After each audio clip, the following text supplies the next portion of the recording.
It has been 2 years since Russia launched its latest invasion of Ukraine. And since then, hundreds of thousands of soldiers and civilians have been killed as the country tries to fend off Kremlin forces. Now, Ukrainian leaders say they desperately need more support to keep up the fight. But here in the U.S., House Republicans are refusing to bring the latest aid package up for a vote. History is watching. Failure to support Ukraine at this critical moment will never be forgotten. The $95 billion bill, which passed in the Senate earlier this week, also includes funding for Israel and Taiwan. Massachusetts Congressman Jake Auchincloss joins me now to discuss that and more. Congressman, thank you for being here. Appreciate it. Thanks for having me on. Can we talk through the back and forth between the Senate and the House on foreign aid and the border? Because I personally find it dizzying to try to keep track of what's going on here. Tell me if I've got this right. The Senate was going to pass a bill linking $95 billion in foreign aid to increased border security. House Speaker Mike Johnson said that he would not allow a vote on that. Then the Senate passed a bill dealing with foreign aid in isolation, and House Speaker Mike Johnson said he wouldn't bring it to a vote because it didn't include border security. Have I got the broad contours right there? You do, and what's distressing is that Speaker Johnson appears to be even more confused than you are, despite being in the driver's seat on this. It's very complicated. The parliamentary maneuvers are dizzying, but actually it's very simple. This is about Donald Trump having consumed the Republican Party. And a lot of House and Senate Republicans who know better, who will tell their colleagues privately that they want to support Ukraine, are afraid of a primary challenge. And so they're not willing to stick their neck out. That's really what it comes down to, is Donald Trump's isolationism, his pro-Putin sympathies have corroded the final vestiges of the Reagan wing of the Republican Party. And what that means is we have members of Congress and administration officials heading to the Munich Security Conference right now. Munich Security Conference is the premier opportunity for European and American defense ministers and other senior officials to come together and talk about Atlantic security. They're heading there, and they're doing so able to bring nothing for the Ukrainian fight against Russia. The United States looks weak right now on the world stage, and that is entirely Speaker Johnson's fault. So have your colleagues in the House told you that they either have been lobbied by former President Trump or that they would like to support this but fear a primary challenge? They've said that explicitly? Yeah, and I mean, yes, but they also don't need to say that explicitly because it's very clear to see the dynamic. Donald Trump says the quiet part out loud. One thing he is not is subtle. He said, don't fix the border. I need to campaign on this. Mm-hmm. And so Mitch McConnell, within the space of 24 hours, turned around and said, we can't do the border now, took the border out, came to the House, and Speaker Johnson, who was afraid of putting Ukraine on the floor for a vote, is now trying to confabulate that he needs the border in there.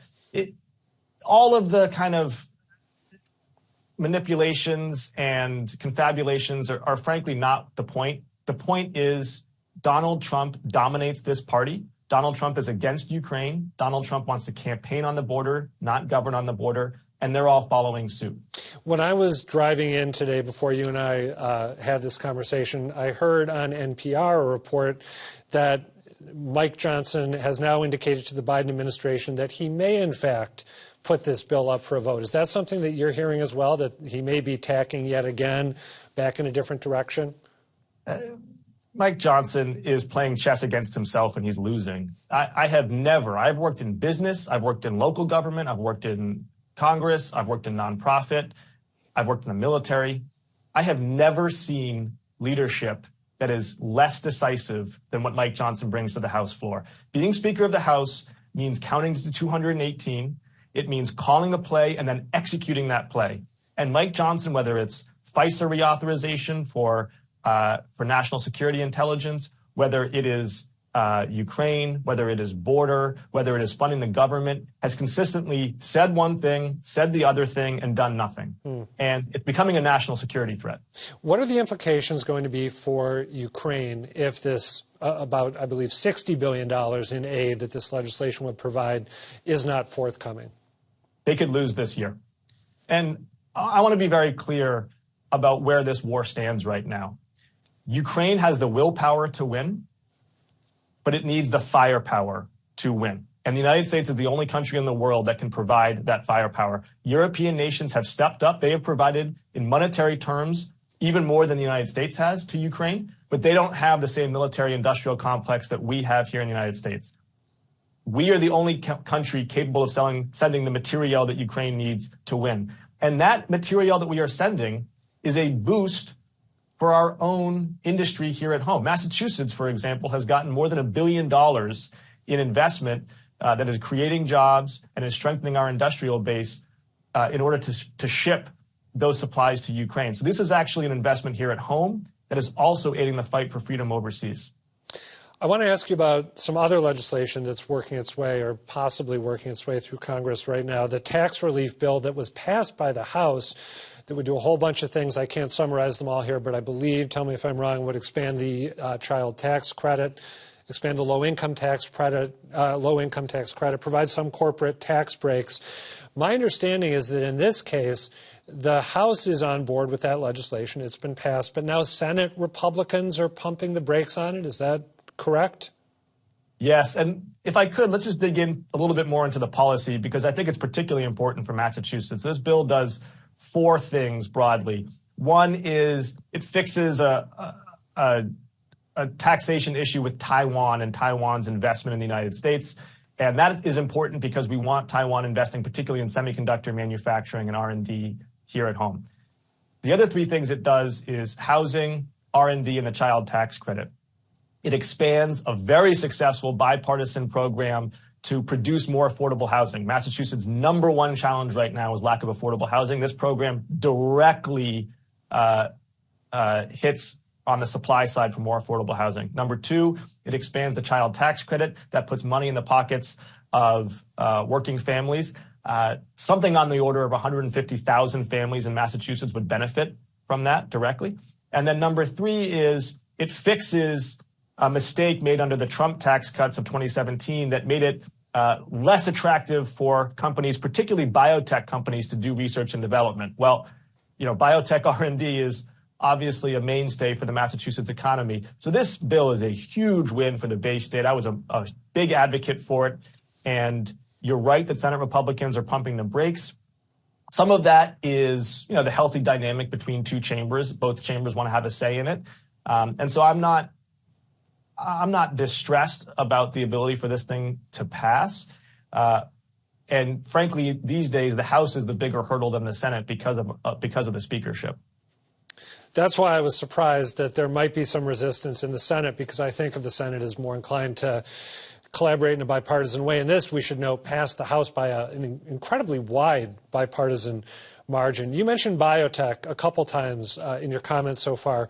You were here in Boston, I believe, last week with, and tell me, I haven't been able to figure out, is the name of it the House Select Committee on China or the House Select Committee on the Chinese Communist Party? I want to make sure I get it right. Formally, it's the latter. Okay. And you're right that on Monday, the committee came to Boston and Cambridge for field hearings on biotech, because biotech is a significant domain of competition between the Chinese and the Americans. The Chinese are making big investments in biotech. Some of that is salutary. They're funding more postdoc positions. They're funding more basic research. That's good. We want countries to do that. Some of it is nefarious. They are harvesting genetic information without consent, deeply unethical and alarming, frankly, because some of these companies are part of a civil-military fusion complex that could even weaponize some of this information. Yeah, that's very ominous. You wrote an op-ed for the Boston Globe arguing that there are certain things that the United States can and should do to respond as the gap between China and the U.S. on biotech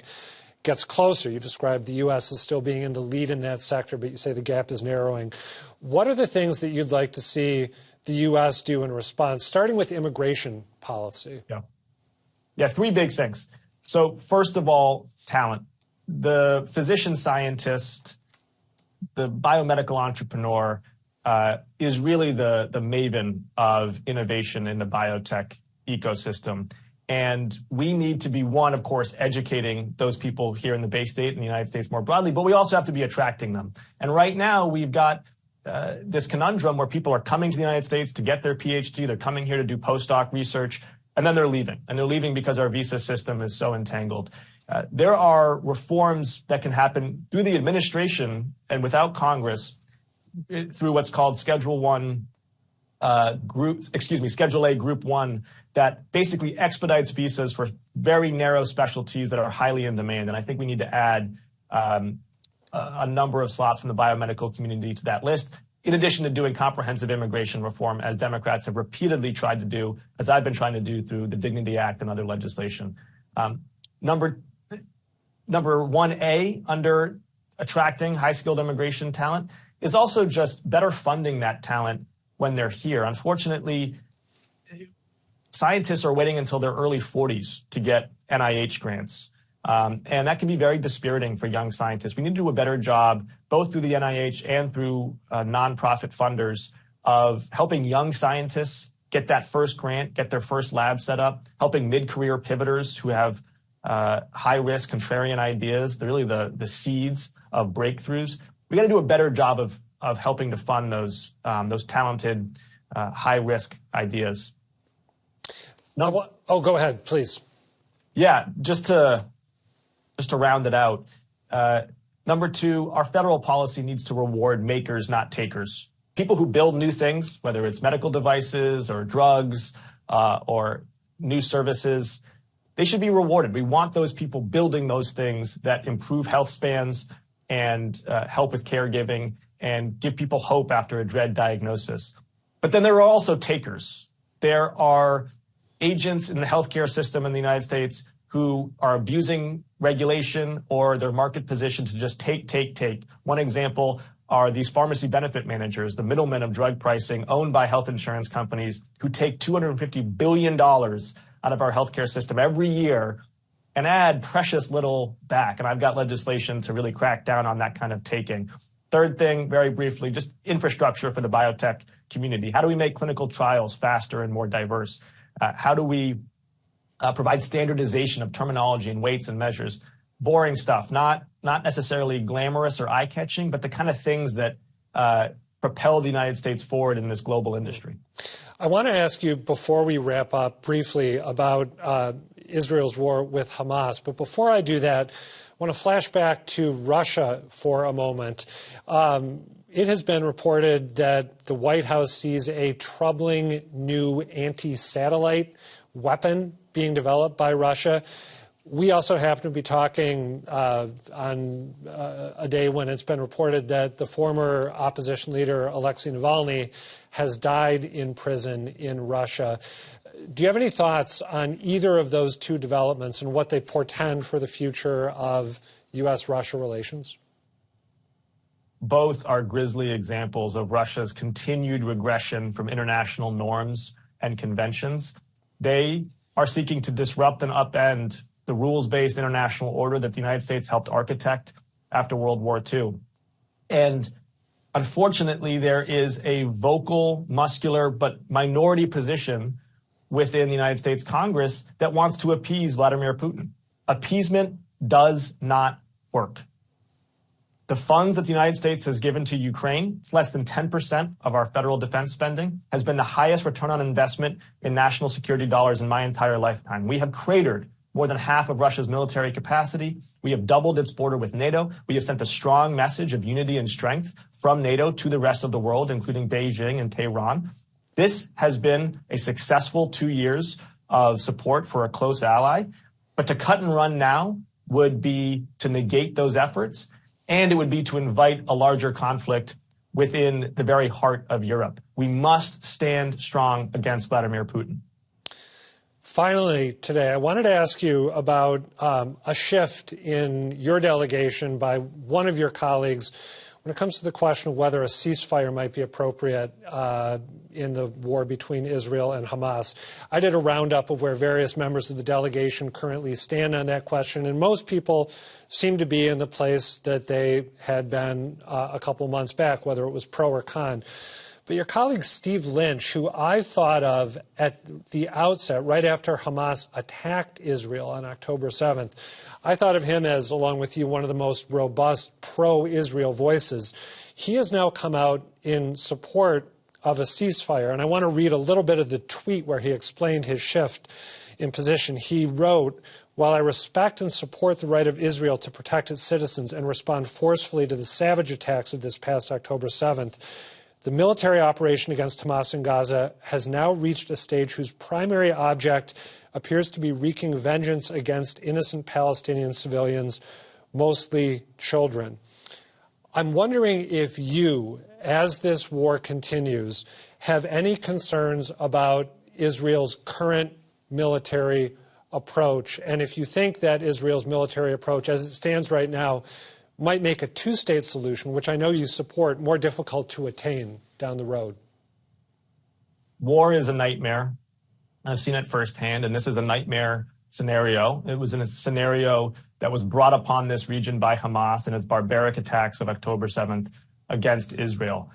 Israel, in its response, has an obligation to obey the law of armed conflict, and it also has the responsibility to return the hostages that have been taken. More than 100 of those hostages remain in the bowels of the terror tunnels that Hamas constructed over the last 15 years instead of constructing clean water infrastructure and healthcare facilities for the Palestinian people to use. The primary objective needs to be to return those hostages, some of whom are as young as 1 year old and are still being held underground in conditions that are unimaginable. Of course, I want this conflict to stop. Everybody of good conscience wants this conflict to stop. But we want this conflict to stop in a way that is sustainable. And stopping short of demilitarizing the Strip, stopping short of returning the hostages, only guarantees that we perpetuate this cycle of violence. Hamas walked through the last ceasefire on October 7th. It has guaranteed the world that it will walk through the next ceasefire. That's coming from the Hamas commander himself. And we need to believe them when they say that. And so we need to eradicate Hamas's leadership. We need to return the hostages, and we need to transition to post-war governance in Gaza that delivers competent civil services and economic development to the 2.2 million people, half of whom are children in that region. All right, Congressman Jake Auchincloss, thank you for taking all this time. I appreciate it. Good evening.